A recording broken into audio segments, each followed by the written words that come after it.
a loud voice, strong will, anything to get myself on, you know. Big dreams, big steps, breaking less and building more. Take the weight, drop the pain, that's the fear and you push on. Big moves, giant steps into the shining light. Big moves, giant steps into the shining light. Hello everyone, welcome to Women's Days. Thank you ladies for joining me today. Thanks for having us.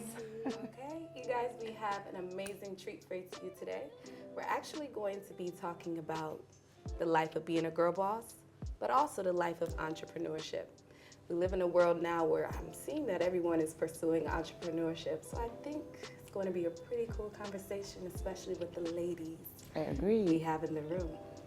All right, so before we get started, let's do a quick introduction. Let's start with name, profession, and anything fun you'd like to share with our audience. All right, so would you want to start with? Whoever wants to start first. My name is Adora. I am primarily a software engineer, although I have like 1 million things that I do. So I think for the sake of this conversation, I will just say that I'm a software engineer. And one interesting thing about me, it's no longer very interesting because I think many people know, but I'm also a DJ. Oh, that's cool. That's really cool. Okay. Yeah, so Adora, software engineer, part-time DJ. Love it. My name is Ugochaniel. I am a retail sales and customer service professional. Cut across many industries in retail, but also have like my own personal passions and drives. I'm also a co-host of a leading foremost podcast here in Nigeria called 234 Essential Podcast. You should listen to it. Yeah, I think also what is it called this conversation still if we realize that's what I'm going to settle with, but yeah, good channel. So what's something fun you like to do? Like so what's also something interesting about yourself?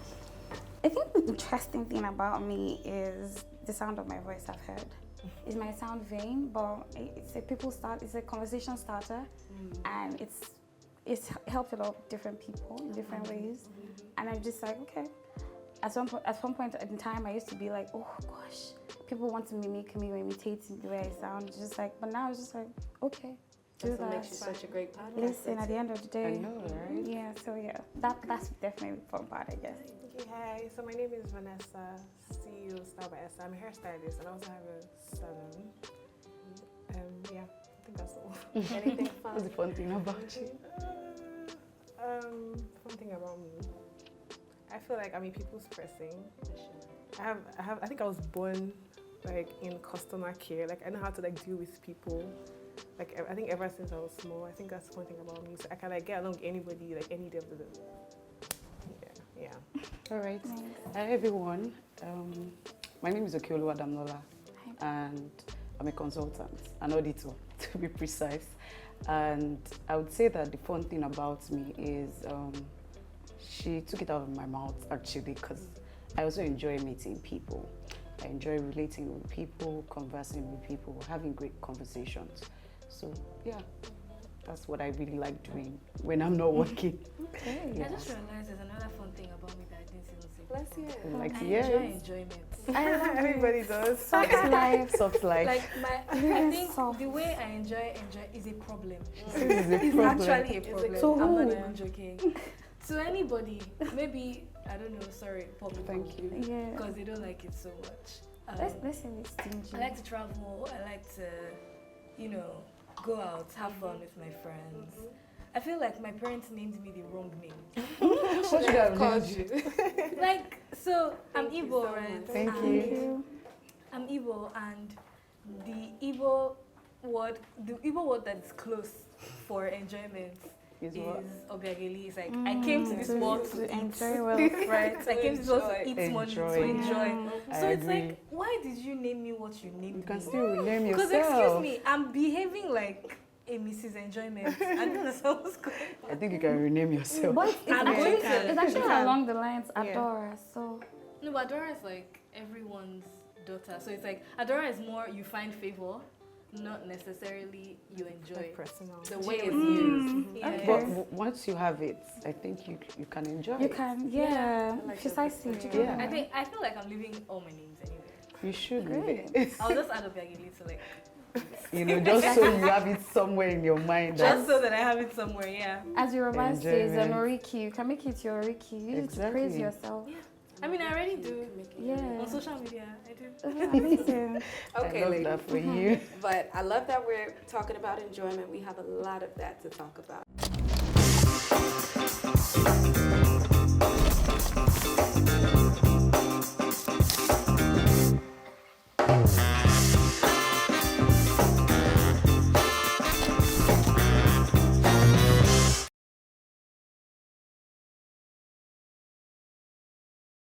Let's go straight to the topic. Okay. Okay. Girl boss. What's the real life? Because right now I think everybody's doing hashtag boss babe, girl boss, entrepreneur, whatever. What's the real life? What does it look like? The work that's being done, the good days, the bad days, the ugly. Let's be real. Here on Women's Space, it's all about having impactful, vulnerable, unconventional, and transparent conversations. What's the real life? I think the first thing would be thinking about what a girl boss is. Yeah. I mean, to each his own or her own in this situation, but like, I'd say it's being successful at whatever field, genre, whatever it is that you've decided to get into. Just being successful at that and being female at best. You know, do you get what I mean? Like, of course, we know that the world has certain nuances about females, right? So there's a huge differentiation, if I dare say. But here's the thing: if you're female and you're waking up every day and you're doing something and you're trying, you're a girl boss. I mean, you're like, that girl. Yeah, like funny enough, for like me, Yeah. I don't feel like I wake up in the morning and I'm like, I'm a girl boss. Like, there's just so much work mentally and like work that I have to do that I just don't realize that like I'm a girl boss. Like honestly, so I do agree that you can actually put in the work and not even term yourself the girl boss. Actually, you're just like, you know, I have to get this out of the way. I have to do what it takes, you know, to ensure that I'm giving my best to my job, ensure that I'm getting money while doing that, you know, and, you know, paying attention to family, friends, whatever it is. And then you're having a wholesome life at the end of the day. So for me, I would say that's what a girl boss is. For someone like me, I don't even... It's the term girl boss. I think the first time I paid attention to it was like a couple years ago. Because in my head, I'm like, I'm a boss. Excuse me, regardless of my gender, I'm a boss. Period. You know what I mean? Like, so, and being that person, to be very honest, is very stressful. Tough. It comes with a lot of pressure. Since we're being vulnerable here, it's fine. I'm about to be vulnerable. I was talking to my friend about what it means to be who I am about 2 to 3 days ago, and I started crying because it's like there's a lot of pressure. Everyone is reaching out to you. Like you get tons of messages every day. People are asking you for something, and many people just want to take from you. Only few actually want to give. Because everyone feels like you have some kind of value or something to offer. So you probably don't need anything, you're fine. But I want something from you. And sometimes it can be exhausting, it can actually be mentally draining. So, I mean, it's nice when you get all those accolades. It's nice when you set goals and you actually achieve them. But it can be stressful, it can be very demanding, and there might be a lot of pressure on you, that like a lot of external pressure from the outside on you. And if you don't know how to balance that, as much as being a boss sounds glamorous, you would struggle sometimes. I totally agree. So with that being said, how do you manage? Previous episodes, we talked about mental health, we talked about self-care, organization. Like the uniqueness about women is we are not one-dimensional at all. We balance so many things at once. You guys know what all of those things. I know many women that are carrying their families, their siblings, even their parents on their back while achieving their goals. You get what I'm saying? How do you guys manage? I cry. It's fine. Well, that's I fine. express, yeah, There's a I lot of express that. it. That's fine. Days when I feel like, I told my friend one day, it's like, I want to cry. And she's like, cry. Just cry. Just go ahead. When you're done, then We can text talk. me, then we can talk. But first, cry. So, I mean, I wear my heart on my sleeve, so I'm not afraid to express my emotions. When I'm really happy, you know. When I'm really sad. But then when you cry, does it help? When I cry, it helps. So it's just like, I get everything Out of your system. and then I'm able You're to like, what next? focus. Yeah, what next? So I cry.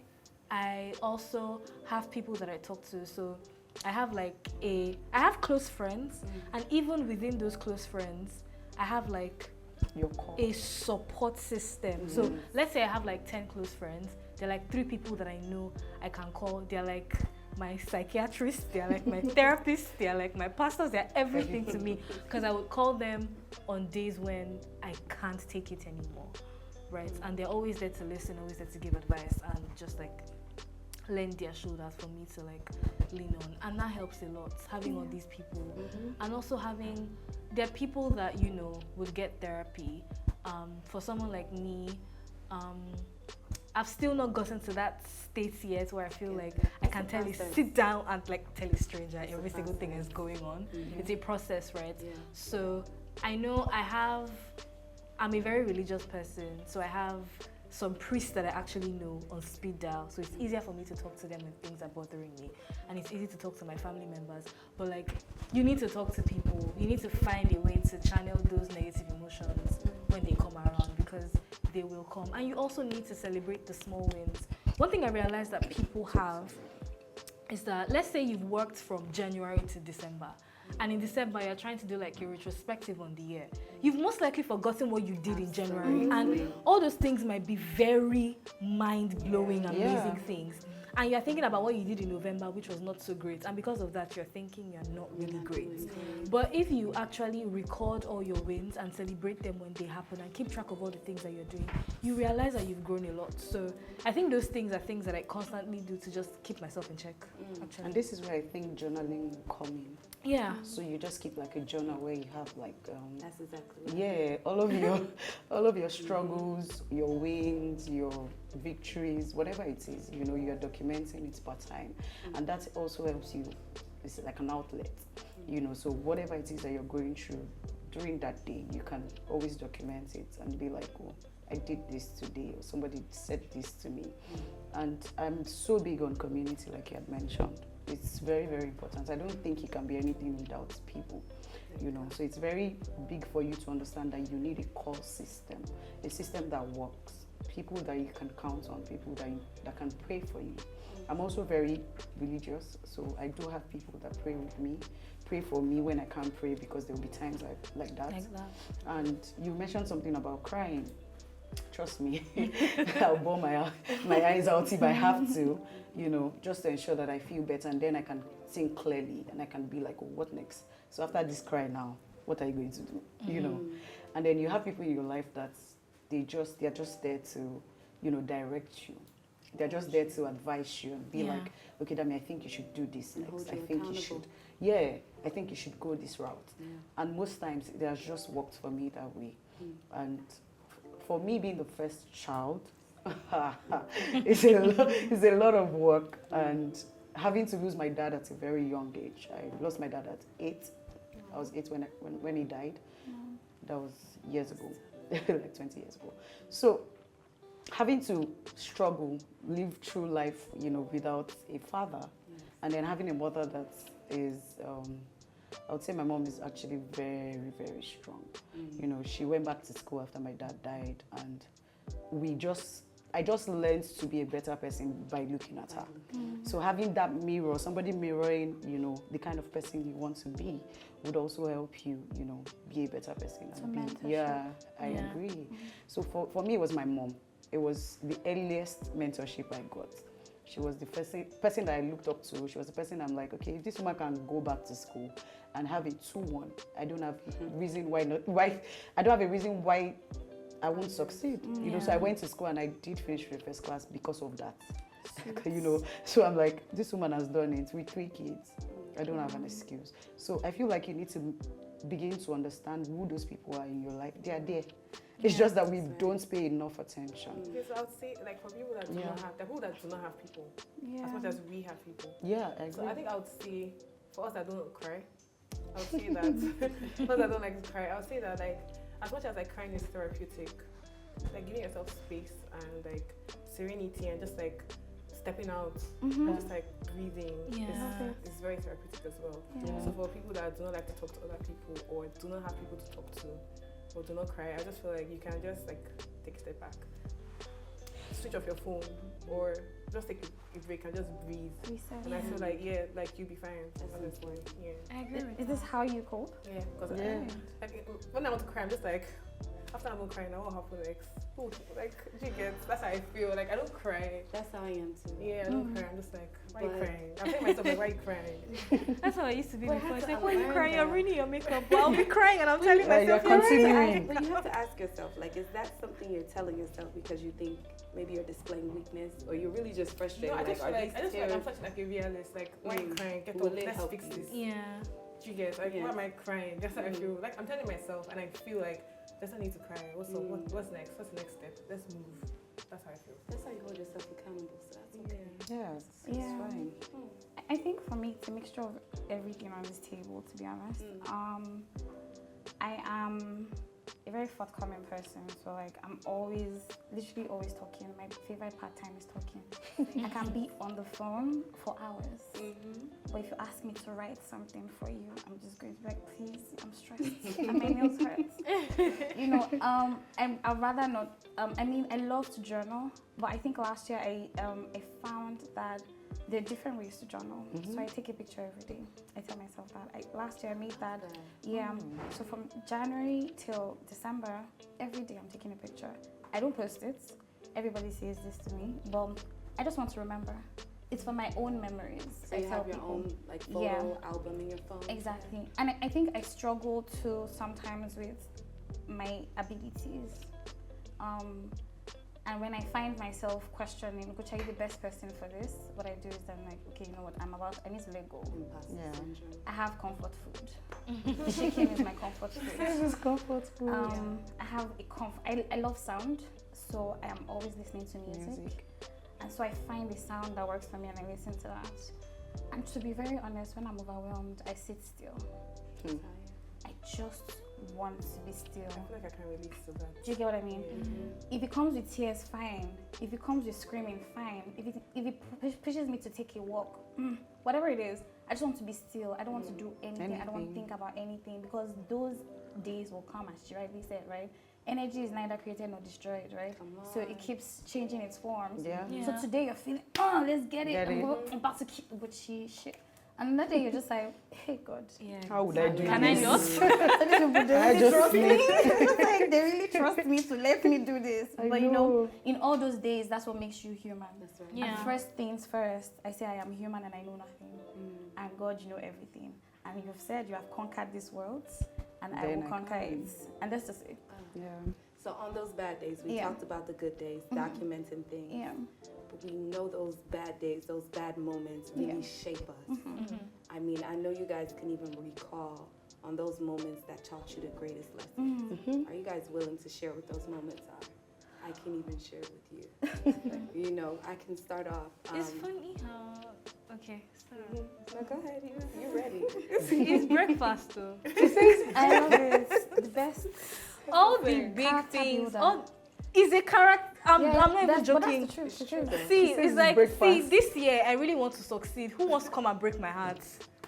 Just so that, you know, when it's done, We are going after the I'm next going big after thing. the next big thing. Because I've noticed that since uni, every time I achieve something amazing, it's because, and heartbreak doesn't always have to be romantic. Let me just get that out there Well, first. the friendship Right. breakups. There are friendship breakups as well. Those are There's more disappointment. painful. Those More ones are even more painful. painful. Yeah. There's disappointment as well. Like, there are different things. But, you know, heartbreak, or, you know, something that, you know, that whole character building process anyway makes you go into deep thoughts, makes you think about things and just like reevaluate what you Your are doing life. with yourself, what you should not be doing. Makes you level And up. actually makes you level up after that whole process. So I would say all the bad things that have happened that have actually like made me grow after that are either friendship breakups, or disappointment related. But all of them under the umbrella of breakfast, obviously. Yeah, always. I like that. Thank you. Anyone else? You know, just those defining moments. Like I can tell you now, for me, earlier this year was the toughest year for me. This year or last year? Like, 2022. Yeah. 2022, right?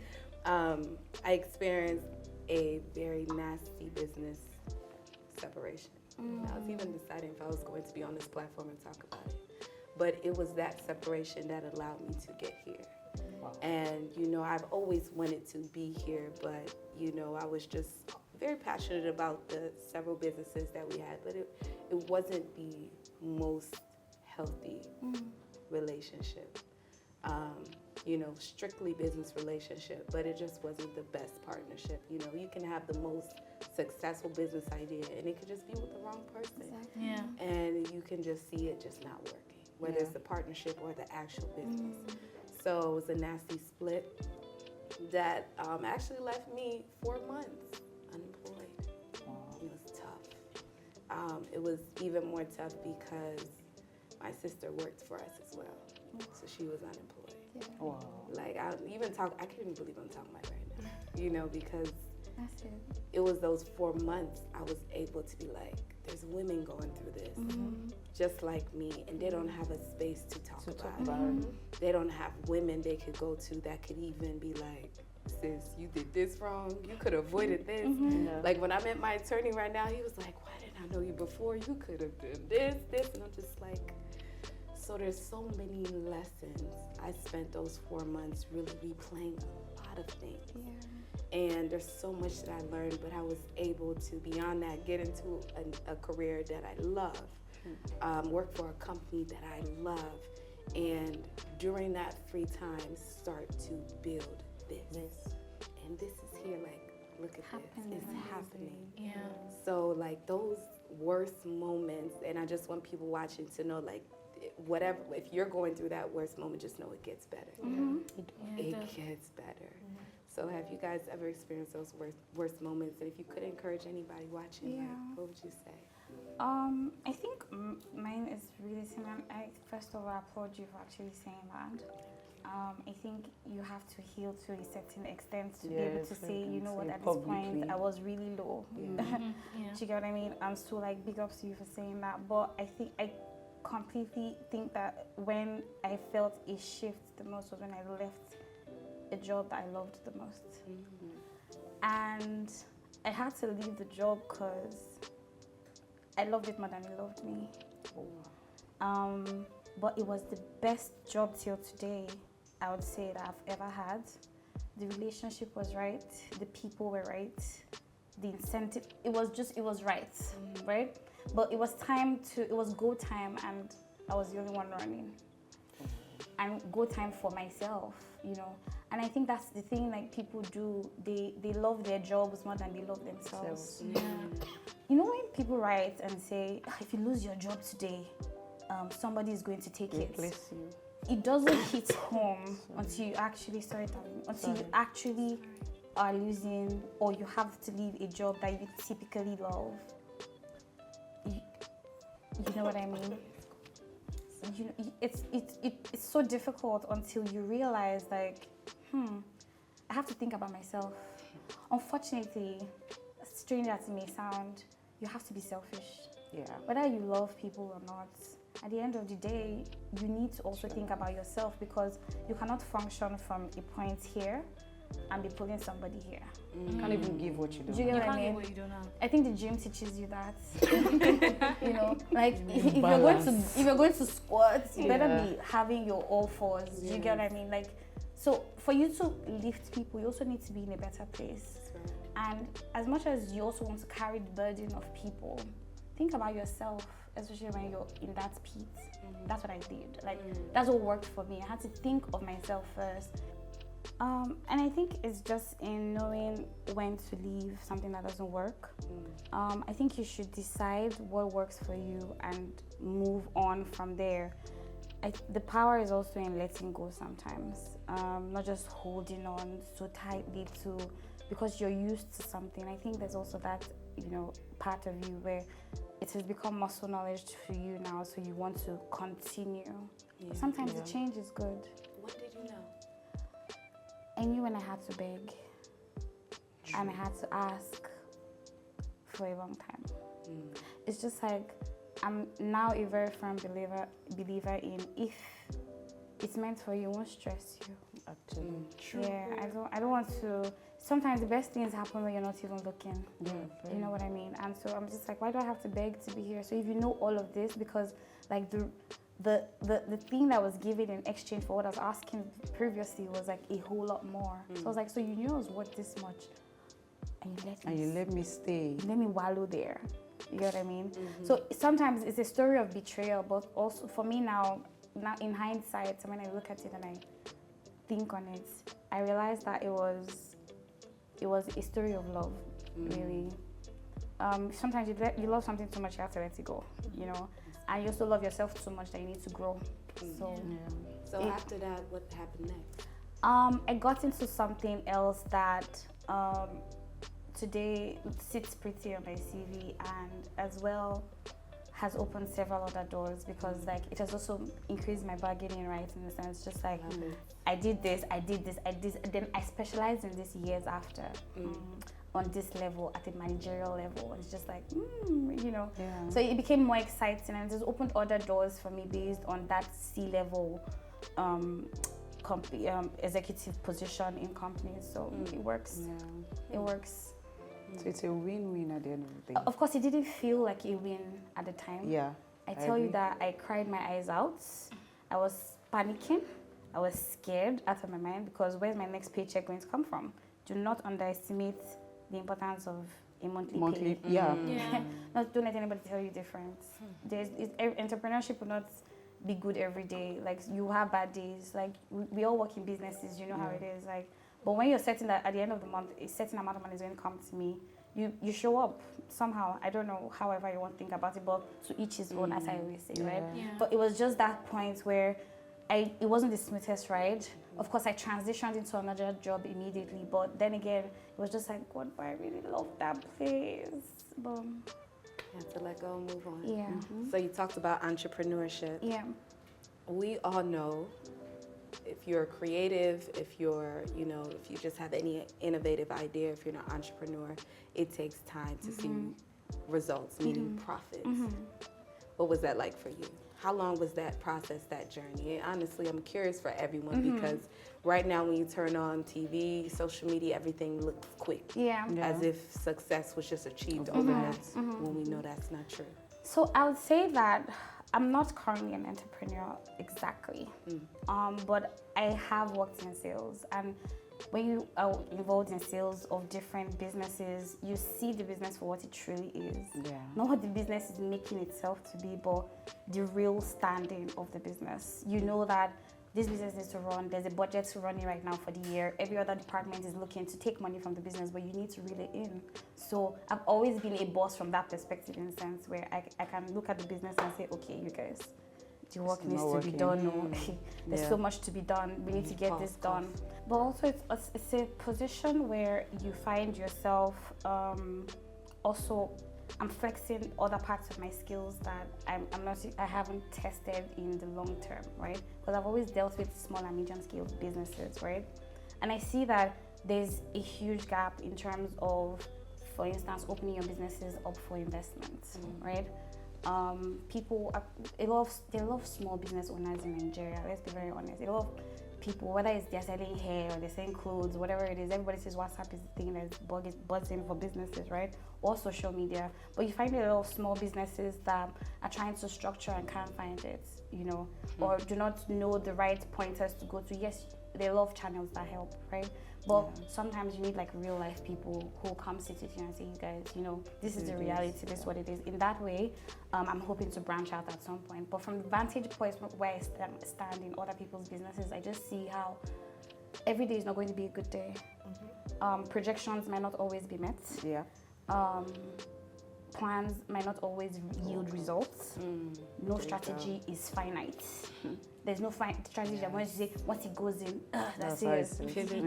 Even paracetamol is not good for everybody. Do you get what I mean? So you need to find out what works for you and then go with it. Of course, in the days when it doesn't happen, don't beat yourself up too much.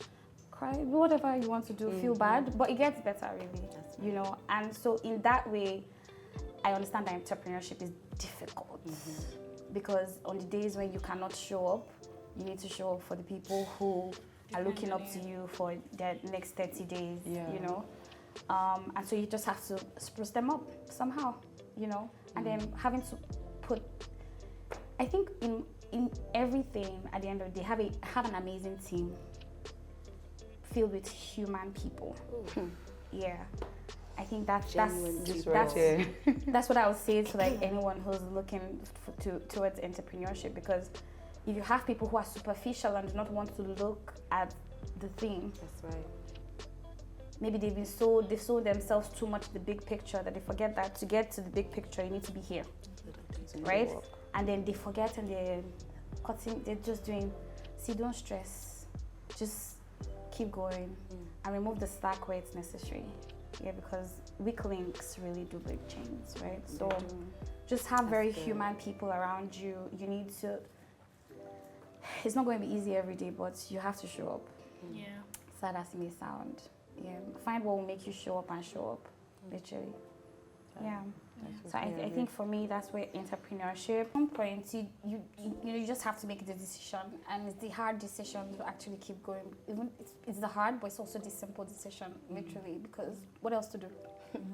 I kind of agree. I agree with that because I've lived many lives, and in one of those lives, I was actually an entrepreneur. I had a shoe business when I was in uni, and I used to make and sell men's shoes. I started doing women at some point as well. And you know, there's some you know, when you start to have these conversations, you talk to your brother, oh, this would be nice to do, and then we decide, oh yeah, let's go do it. And then you realize that only you and your brother can run this business. And then you need to start finding people, because you're also a student, you need to start finding people, and as you're making money, you need to find, you know, you need to create this structure. You need to do like a bunch of things, right? And don't forget that I was a clueless person. And forget that I was a clueless person because I was young and I was a student and a bunch of things. So I think, that business ended up not being successful. Not that it died. I killed it with my own hands because if I didn't, it was going to die regardless. And that was because I had realized that I made a bunch of mistakes, and most of the mistakes that were made were people related. So I see the point where you talk about, like, you know, having people that share the same vision as you. Because some people just want to come and earn their salary. They don't really care about what you're doing, right? So if I'm going to be bringing you on, especially at that stage of the business when it was still, you know, in its infancy, literally, and I was trying to grow things, and what you cared about was not really trying to grow the business, but your own selfish reasons, which is fine, because at the end of the day, you still have to eat, you still have to do the things you have to do. But sometimes it's important to find those people that share those things and grow with them and sort of grow from there. And I wouldn't call myself an entrepreneur at this stage of my life. Well, technically I am, because I have an NGO, but it's not for profit. It's mostly focused on impact. And now I'm doing this thing with someone that actually shares the same goal like me, and we have, like, you know, a bunch of volunteers and people that, and the funny thing is, initially the volunteers and committee members that we had, some cared, some didn't, and we had a conversation, you know what, let's clear everyone, let's take everything out. And we did like a full restructuring and sort of like a rebrand as well. And you know, we decided that going forward we want to be intentional about the kinds of things and people that we bring on, and it's been working so far and it's been great. But even apart from like the entrepreneurship bit, there's also the branding bit to me, because I am a brand at the end of the day. And apart from, you know, all the other things that I do, partnerships that I even have with like other companies to help people in my community, there are times that other people just reach out to me for influencing gigs, or I know that I am currently, and not I know, I am, I am currently an ambassador for NVIDIA, like that GPU company. That's, yeah.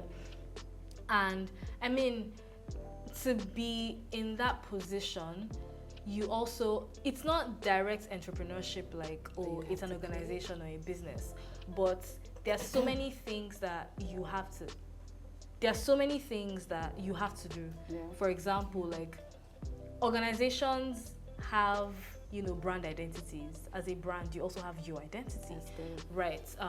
Organizations have whatever, if it's a service that, you know, you get paid for or whatever. As a brand, you have your rate card. So like there are things that are similar between these two entities. Similar duties.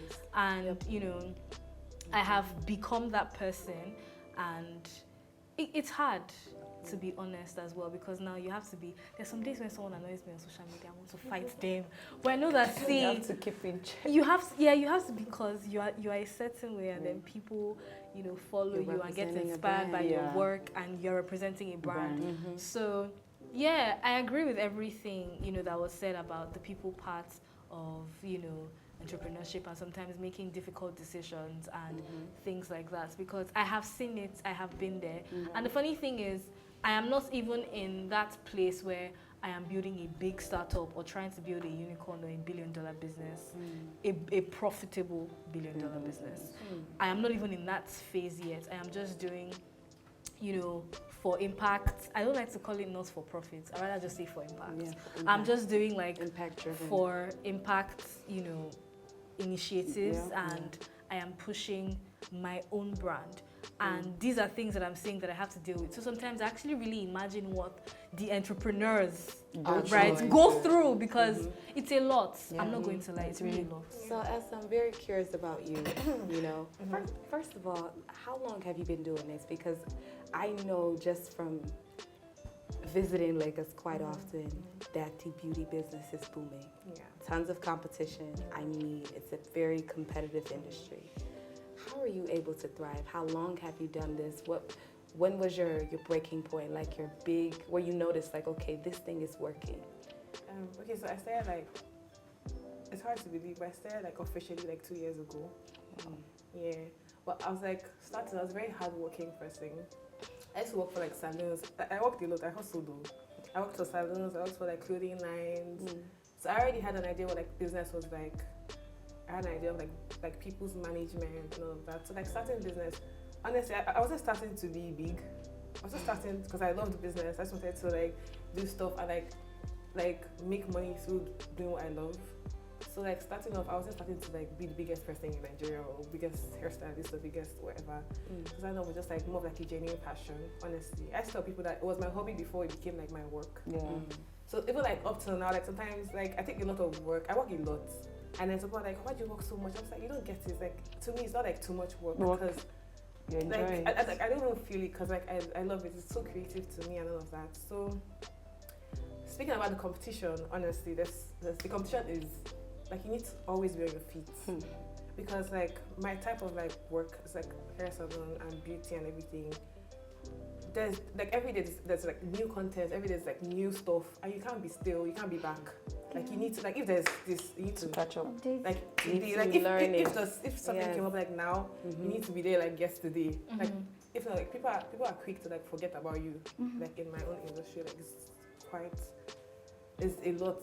So you just need to be on your feet. And like I said before, like your hair is amazing, by the way. So this is like business is very like beauty business is very visual. Like my business is focused like mainly on Instagram.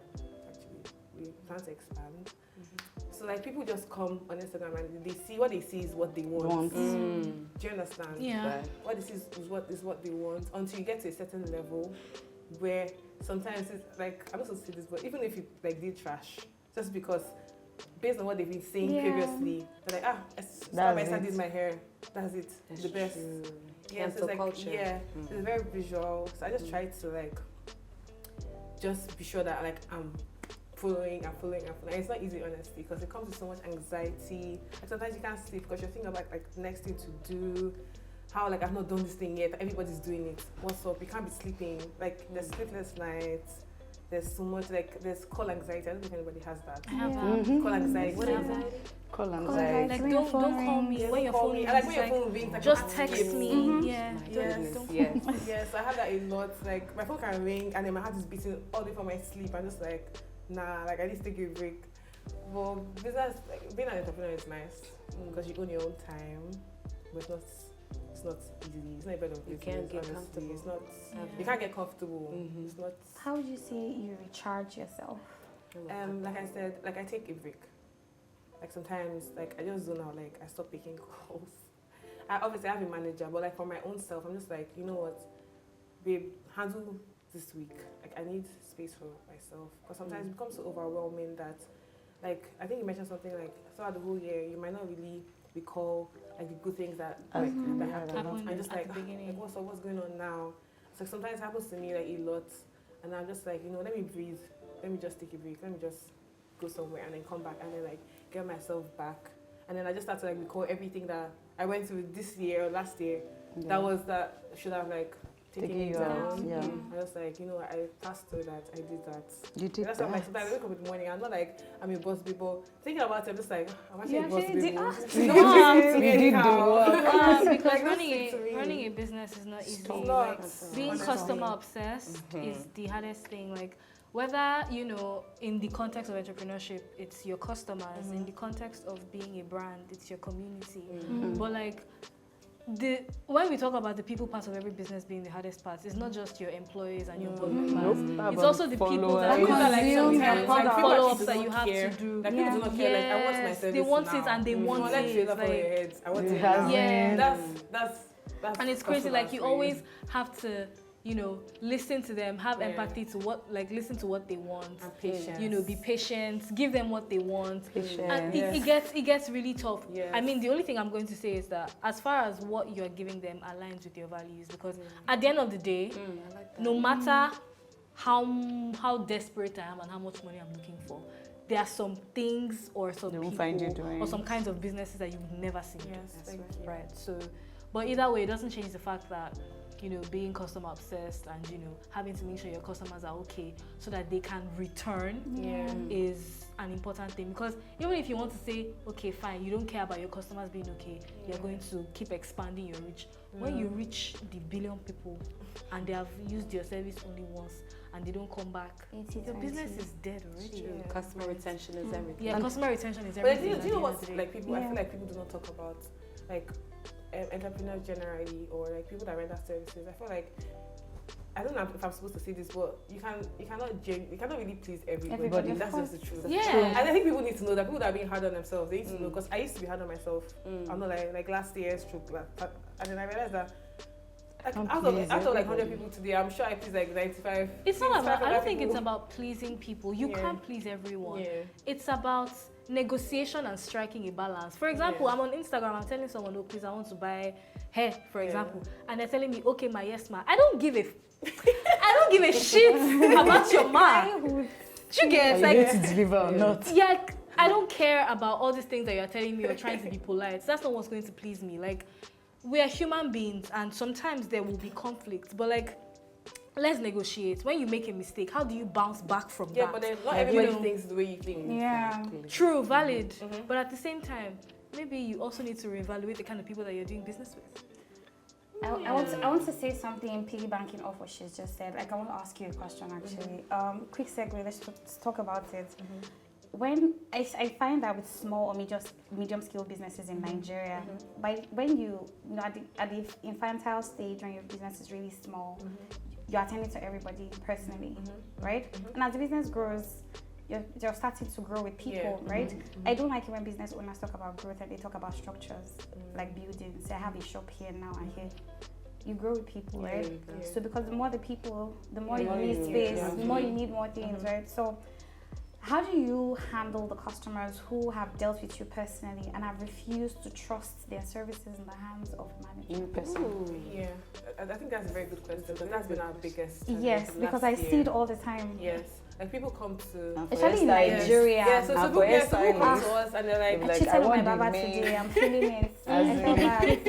people come to us and then they're like, oh, Yes, I want Esther to do my hair. It has to be Esther. Yeah. And then they're like, 8 people. It's Other like, how am I people. supposed to attend to 8 people at the same time? Obviously, like, they don't understand. Yeah. Do you understand? But I feel like how I deal with it is, okay, so when I like other people would book for my studio style because there's me and then the studio stylist. Yeah. Okay. So I just let like their work speak for them because I train myself artists to very very high point where I feel like they can almost match like my own work. So I just let it speak because no matter how much you try to convince, what I've learned is that a client can be They have smiling to with see you it. now and she's like, ah, okay, thank you, and she goes and she's like, I don't like That my thing hair. was rubbish. I swear, even if it wasn't I'm coming rubbish, back. as soon as that's what I dealt with the whole last day. If you didn't do it, it's trash. Whether it's the same result or not. Exactly. So at the end of the day, even if you try to convince the person, do it here, she'll still go and then she'll still say, it's rubbish. Can't you imagine? Da, da, da, da, da, da, da. And then they'll not come. Some people are very bitter, like, once you mess up this time, I'm never going to go step by side. Yeah. But I think the very important thing that you mentioned is ensuring that your staff have your are very blueprint. trained. They are rightly trained. They can do almost as well as you would do. Yeah. And ensuring that there is, I wouldn't want to call it structure, but I would say it's something, a template that they can follow. Yeah. Also, if I turn it this way, Yeah. you ensure that you're doing the same thing Yeah. and we're getting the same results. Yeah. So it's very important for entrepreneurs to understand that, okay, yes, you might feel like, oh, you're letting out the secrets of your business, but then you need people to run this thing, especially when you're looking to expand or to reach out to more people. Honestly, But I it's never get difficult. scared of. I It's never difficult for her kind of business where, you know, there's like a personal Yeah. relationship Touch, yeah. there. Like, okay, I'm the one doing your hair. You can see me Yeah. doing your hair. If it's something like a tailor, for example, okay, come, I take your measurements and you go. You They don't know don't who even makes know the who dress, makes it. right? Yeah. If it's something like McDonald's, for example, I mean, last it's robots that are making our burgers anyway. So like, you don't even know. You just Yeah. order this and you Yeah. get You it get and it. you move. But like for something like hers, I think no matter how much you train those people still want to, like she said, like, oh, I cheated on my baba yesterday. Like, it's a thing, right? Even me that I'm talking to you, like, there's only someone that I only want to touch. Please, if you're not touching my hair, don't touch it. And when it became difficult to get access, I went to cut my hair. Like, so It's I actually true. get Yeah. it. Even as I know. booked you for this, I was like, is it going to be the assistant stylist or is it going to be Esther? Yeah, But what so- I will commend you about is the fact that you are confident enough to teach other people.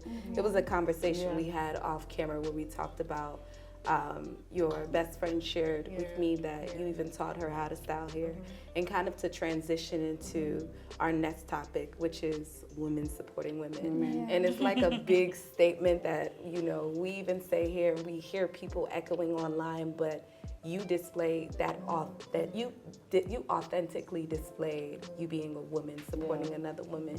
And I'm here to ask you guys, even in your own fields, we're in these different positions, different industries. Are you not only thriving, but are you teaching? Are you paying it forward for people beside you, beneath you, to be able to thrive? Because it's nice to be in these positions, it's comfy, you get the accolades, but what about other women that there's room for all of us? So I'm just very curious. Okay, so for me, I actually train people. So like people invite me. I've not done my own personal training, but sometimes I get invited to like other states to train like a bunch of other people. So yes, I feel like me like impacting like my knowledge on other people. At first I didn't even know like how it felt until my first time, and everybody seemed so like happy and people were like thanking me. I'm like, wow, people really need this. Do you understand? Like, so it just made me like, you made like, let me say, give me ginger to like want to like, so people actually want to work, because I used to be like, girls are lazy, you know. That's how I feel. I'm like, people actually want to work. People are like, they need these things. Do you understand? They just don't know how to go about it or whatever. So I train people, me personally. Yeah. All right, so for me, I would like to give like a very brief story. So I started off in a very rural part of Lagos, and I used to stay in Mushi. And for me then, my mom was a single mom, struggling with 3, you know, she was trying to ensure that we had like proper education. My mom taught in my secondary school to ensure that she had privileges to pay my school fees in bits. You know, so that was how I went through secondary school, and then I got into a private university with the help of somebody. You know, he had paid my 100 level fees, and then he died. Wow. So I had to pay my school fees in bits, and then I also, final year there was a recession, and there was no money from anywhere. I remember somebody speaking to me, and she was like, "Oh, Dami, so how are you doing? Blah blah blah." I told her I wanted to get a place to intern. She couldn't do that. I don't want to bore you with the story, but she got back because she had traveled. She got back and she's like, "Oh, Dami, I couldn't get you a place because I traveled out of the country." And then she said to me, I told her all I'd gone through and how education was very important for me. And I told her I'd done 9 courses a semester before then, and I had all A's. And she's like, "Okay, very impressive. Despite all of what you've been through, you're still doing well for yourself." And then she said to me that she doesn't have the money, but she has a group of people that she was going to tell my story to. So she wrote my story and put it on Facebook. Whoa. And my school fees was paid in 5 days. Wow. What I normally would have paid during the course of a semester, 3 months, was paid in 5 days. So I saw the possibility of, social media doing something for you as a person. And because of that singular attitude or singular thing that she had done for me, it became very, Inspiring. yes, it became very important for me to pay it forward. And when you say paying it forward, I totally understand. So I'll go back to where I grew up and look for girls that were willing to go to school, and I would pay their school fees because I knew that somebody did that for me. Yeah. And I can say that I owe it to people that have been selfless, I don't know the people that paid my final year's fees till today, but because somebody said, "Okay, I'm parting with this part of me to ensure that you become a better person." And I'm only seated here because of those sacrifices. So it's very important for me to do that. And then something happened that really marked my mind in 2019. I was coming back from work, and there was a robbery. My Uber driver was shot and he became blind. Yes, it was a very terrible night, very traumatic. But I remember coming down, then I didn't even know how to drive. So I came down, I'm like, "Please, they just shot my Uber driver and everything." And when I got down, I started looking for help. I eventually got help.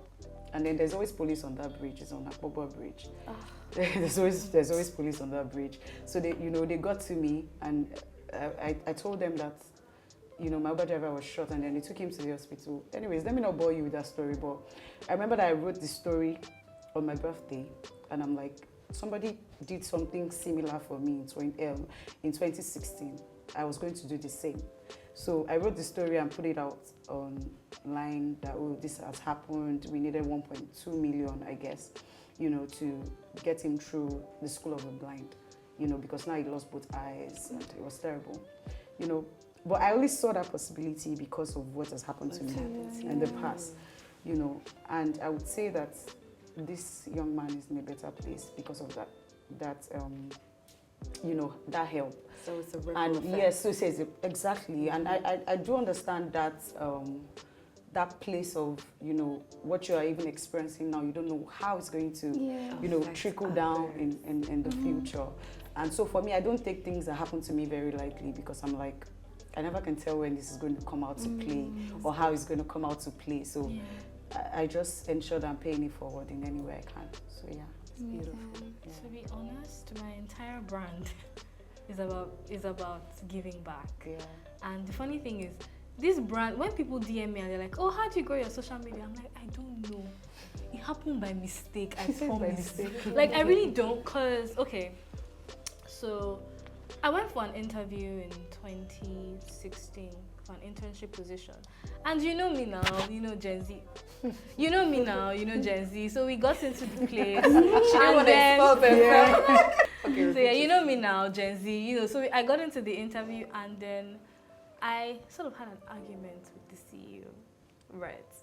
And I didn't think it was a big deal because, like I said, Gen Z, we do these things a lot. Yes. So until I got to Twitter and realized that this person actually tweeted about me, and I'm like, yeah, there's no way in hell I'm coming to work here. Yeah, I'm like, yeah, I'm not coming to work here, right?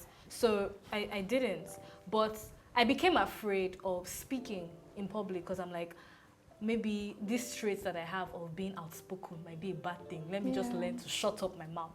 And in learning to shut up my mouth, I didn't actually realize that I was going deep into my shell. Yeah. And like even in like school projects, when you ask me a question, if we're Your gisting, confidence in everything. Exactly. it took away my confidence in everything. Yeah. If we're gisting normally, I'll gist with you, I'll play with you. Once it becomes a serious conversation, I'm mute. That happened for a very long time. When I got my job in the first place I used to work, in a digital agency, they would ask me something as basic as, what's your name? I can't answer in public because it took away my confidence for a while. And it cost me an interview. So a couple years ago, I did community work with Google in Switzerland, and you know, after that experience, they're like, oh, once you graduate from school and you want to work at Google, let us know, we'll connect you to a recruiter. And then I graduated and I'm like, okay, Google, no, I'm ready, you know, hello. And then, you know, we scheduled interviews and all of that, and I failed this interview woefully because they asked me the question, and so the way tech interviews work is that once they ask you the question, you're supposed to communicate your thought process as you are writing out the solution. But I just wrote the solution and said, I finished. I was doing it like WAEC, just because I didn't want to mistakenly be rude or disrespectful or all of that. Yes, yes. And obviously, this one, like Switzerland sent my like resume, connected me with a recruiter in London, and it's Google London. First of all, these England people, you have to be outspoken. Like it's not working for them, right? They can't read your mind. So they called me, and the funny thing is that they'll be smiling with you. That's the thing. During the interview. Exactly. The woman that was they won't interviewing like me, you. she was actually smiling at me. You think you've got the job. And then a few days later, rejection in my email, and I'm like, oh wow. And what I did was, what I said to myself was, I'm going to fix this. And how I wanted to fix this was putting myself in uncomfortable situations to talk to people that don't know me, right? So that's how I got into public speaking because of that failure, and I got into YouTube as well because of that failure. So I'm sitting in front of the camera and I'm talking. Once I'm done, I'll edit the video and put it online. If people want to insult me, let them insult me. But I'm going to keep doing this thing. So like, that's how I got into public speaking and YouTube and all of that. And the funny thing is, my talks and my videos were helping people. And that was not even the goal. I didn't want to help anybody. I wanted to help myself. But somehow these things were helping people. And these things actually got me my job at Microsoft. Because a recruiter reached out to me and was like, oh, I watch your videos and you're technically sound. I'm a fan of your YouTube channel. I'm like, It's so backwards. Are you okay? Is this a mistake or something? But I'm like, okay, yes, sure. Happy to interview, happy to do all of that. And then obviously because I became confident in talking to other people, I was able to do this interview, the second interview, properly. And I got the role. The agency that I used to work at, I got in because we wrote the exam. If we did interview, I would have probably failed that one as well. It was that bad. So after that time, public speaking became like part of my life, and I kept doing it. So I go and I speak at events, and people come and tell me how the last event I spoke at, you know, supercharged them to go do something else, and now they've done it. And that obviously makes me feel like I'm making positive impact as well. And I keep doing all these things. So it's a ripple effect, right? And then I remember on my birthday last 2 years, I want to say last year because I didn't realize it's a new year. On my birthday in 2021, I turned 25, and my 2021 year was a very bad year for me. The first half of the year was very bad. The last half was really good. So I'm like, you know what? Apart from thanking God, I also think I want to bless people on social media. So that was the first time I ever did a giveaway. I gave someone a laptop. And apparently, it was her first laptop. And that touched me so much, like, oh my God. So there are people that... turns out, in December, I'm like, you know what? I'm going to raise money. Every year. And I'm going to give 10 people laptops of that same year, December of that same year. So I reached out to my rich friends, you know, I started begging them, please, you know, send me money, I need to raise money. We raised 1.5 M. I added some money as well. We bought 10 laptops, and I gave it to 10 women. And now, there was an event that I attended November last year, that's November of 2022, and I met the first person I ever gave a laptop to. Wow. I didn't even know her face, right? And she saw me, she was like, hi, Adora, and then we spoke for a bit. Like, you remember I'm a crybaby? I said that earlier. Yeah. We spoke for a bit, and she was telling me about how, you know, when I gave her the laptop, she was not able to pursue her data science opportunity properly, and now she has a pending internship in a firm that she's going to do data All because science. of what she And did. because of that, she's now teaching data science to people other people in her school. So it's really And that thing great. like really touched me so much, and I started crying there. That's beautiful. Right, so paying it forward, supporting people Is everything. I stumbled on it by mistake because I really just wanted to learn how to talk to people. But now you see And the somehow effects. I'm there, and now it's actually like a part of my brand. And to be honest, it's something, even if I wake up tomorrow and decide that I want to kill the whole brand because I don't want to be a public figure anymore, this whole public thing is stressing me out, I would never stop giving people things. Yeah. I would never not pay it forward, even if I might not be able to pay it forward again with like speaking because I'm running away from thought leadership because of the spotlight. But I would support people, I would sponsor people because people are going through a lot, and that one thing that you do might be the reason why somebody just For the reason to give them hope, opportunity. commit suicide that day, yeah. or even like give them hope, or you even pull them out of poverty. Like there's some people that have gotten laptops, and there's a girl's story that I saw on the internet. She got a laptop from someone online, and today she's in Canada. She got a laptop from someone online. She started practicing her coding, her programming, all of that. Then she got an offer from Shopify in Canada, and she also got admission to go to a university in Canada for her master's degree that Shopify is paying for. Amazing. And she's relocated in Canada. All of this is happening because of that one laptop that person gave her. So you're clearly Right. making some impact, and So this yeah, is beautiful. We it's want to an hear about amazing it. thing. But really. we do have to wrap things up, ladies, for today. So if you two could also share just, just paying it forward, what it means to you, if you have an example of how you've done so. And then I would love for us to kind of conclude on just very quickly, kind of in one sentence, how anyone that's interested in going into your industry, say they absolutely don't know how to go into consulting, into media, podcasting, sales, and beauty and tech, how they could do so, just finalize things. But go ahead. Speaking first on paying forward, I think you both have amazing stories. Like, I'm still shook from what you just said, and I'm so inspired to try tech right now. I know the industry is shaking, but like I want to go there and shake with it. It's like, yes, so empowering. But as much as I agree completely with everything that has been said here, there are sometimes not always good stories. Yeah. Absolutely. It takes a community, and that's what you've both said so far. It takes a community to bring a product that is good. It's not just one person. And from that vantage point, I say to people every day on my podcast, be kind. Come on. I said I was going to say it on the next episode of the pod, but I think I might just as well say it here. Sometimes we mistake kindness again for Weakness. yeah, and people pleasing. I need to please somebody so that they'll think I'm kind. Kindness is really seeing a person. Like, just see them. You don't have to know what they're going through.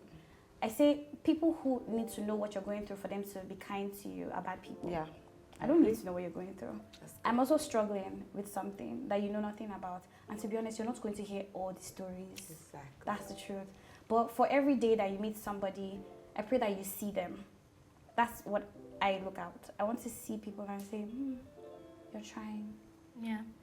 I'm a huge supporter of small businesses. Maybe because I work in this space, maybe because I see the struggle. I don't know what exactly it is, but when I see anybody who is willing to even start off, for me, that's a spot for me to come in, because it's just like, you can do it. Because I think you also need people who pep talk you into doing what you need to do at the end of the day, right? So good energy and kindness, most important. I feel like because of social media and because we forget that people are different. The difference of people and the uniqueness of it is the beauty of it. You're putting out good energy and saying, I really want to help somebody. Somebody else is just like, look at her. She thinks she's better than everybody else. Heard Do you that get what I one. mean? I've heard that Absolutely. one. Do you get what I mean? Many But times. yes, you're doing something, and so you're better off for doing that. They're also not used to it because they're used to struggling, suffering, and doing all their own. We're so used to struggling and suffering that when something comes easy, it's just like it must be witchcraft. That this person should do, they walk. Yeah. Do you get what I mean? So basically, even just to sum things up, Exactly. kindness, something as simple as kindness. I think for every space that I want to find myself in, I'm not going to say I'm perfect because I'm not. The watchword is kindness. I want to be. I'm because I don't expect you to be kind to me, but I want you to be kind. I'm going to be kind to you rather. I'm going to share that part of myself that I hold for myself. This is the truth. And you'll be surprised you being kind to others Exactly. will inspire others. Do you get what I mean? So it's still that ripple effect. I'm such an empath, and some days it could be a burden. And so because of that, I find myself in people as well. So people energize me. I said that like previously. They can also take from you. Exactly. Do you get what I mean? They would, but then that's where you need to draw boundaries, right? You need because people keep taking till they can take no more. And then the good thing for me is just like it's solar energy. It's just like energy and energy. So you're taking, but I'm also forced to also want to do more. That's right. I'm forced to want to be more because I need to show up for myself at the end of the day too. Yes. I need to show up, for myself. And in all my friendships, in all the ways that I've met people, I want to know what you're doing. I want to support you. Don't bother about if it succeeds or not. Like that's not the story. The story is that you did it. You tried it. If it didn't work, okay. Do you want to try it again? If you're not going to try it again, what do you want to try now? Do you understand? I'm here for the long run. That's just what it is. Because at the end of the day, I'm certain that that's who I am. Like, just I don't care, male, female, whoever you are, but you all need that person that is going to be in your corner at the end of the day. And We need more people like you. Yeah, we do. All right, and so for you to finalize things, how are you paying it forward? I mean, you kind of already expressed by teaching people. Anything else? Yeah, I think I can relate to her because she said she's an empath. To the point where I feel like when sometimes I'm trying to encourage people, I feel like I'm doing too much. Like maybe I should just take a step back. Maybe you're not even trying to have a business, so then just come down. Yes, that's my I want to support everybody.